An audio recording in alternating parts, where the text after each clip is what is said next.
Hello, everybody, and welcome to the Road to Arlington, the Fort Worth Star-Telegram's weekly hit and look at the NCAA men's basketball season, and specifically looking forward to the greatness that is March Madness. I am Mac Engel, the Fort Worth Star-Telegram. He's Jimmy Birch. Jimmy, you did something recently that sounded really cool. Really would love to have been there. This sounded like one of the cooler assignments that anybody's ever done. The NCAA recently had a whole bunch of members of the media go to Indianapolis and go through a mock selection of the field of 68. First of all, now that you've done that, is it a lot harder than it looks? It is a lot harder than it looks. It's fun to see Joe Lenardi and Jerry Palm vying. Both RPI bracketology. Both bracketology. In there vying to be the show they're the smartest guy in the room. Right. And then the rest of us trying to, follow suit. And, it's great. What's fascinating was how many votes you take, in terms of thinning down the field. Yeah, okay. they'll take them in groups of 4. Thin them down, four will advance, and then they'll put another group of 8, 4 will advance, and then you'll pick 4 out of that group.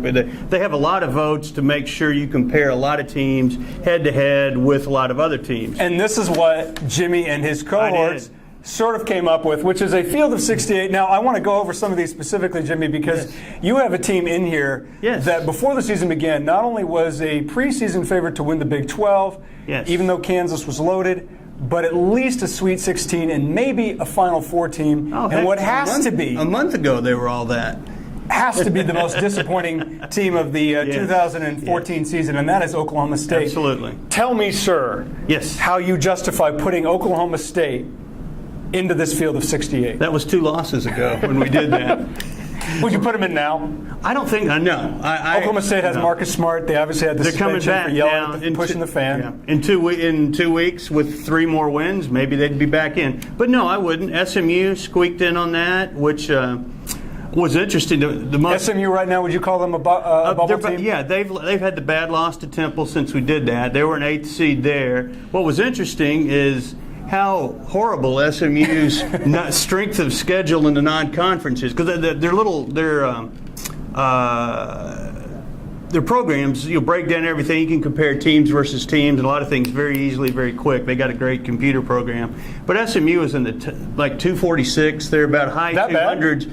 And nobody else was over 100 that we were considering. But they got in, and like one of the NCAA guys from the West Coast Conference with me was saying, well, I think this is a momentum deal because they're hot right now. They just had, it would be interesting to see over time if that would hold up. What do you think is going to happen to Oklahoma State? Marcus Smart's going to come back. Yeah. He only had a 3-game suspension, but even when Marcus Smart was playing, they were losing. They lost 4 in a row before the next 3 without him. So. Do you like that team as a team that gets hot late and does a little Big 12 tournament run, or do you think, having watched them play enough now, this is who they are and it's just gone? I think this is who they are, and it's just gone. They will tell you, give us a chance in the training. But on the other side of the court, they all are going to say that.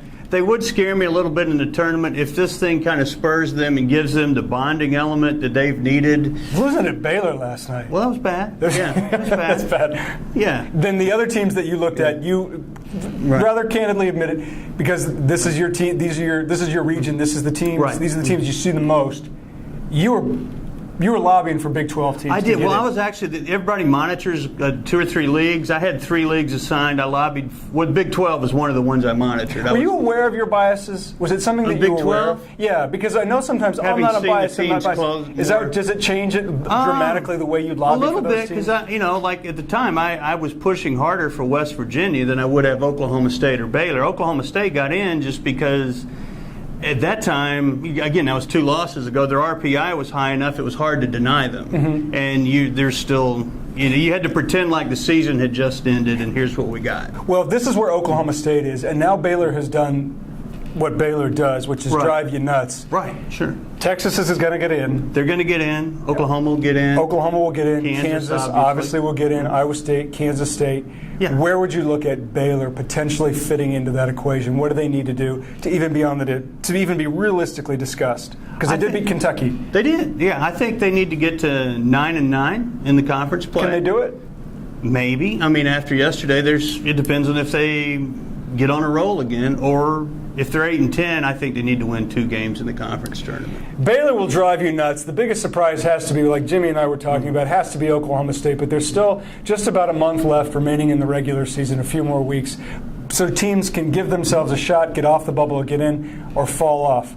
We will be following this, and more specifically, just how bad this looks here in about 3 weeks. Absolutely. Be sure to return and join us here next week as we follow the road to Arlington. Yep, I'll be throwing myself under the bus with a full report on that eventually. But thanks for joining us, guys.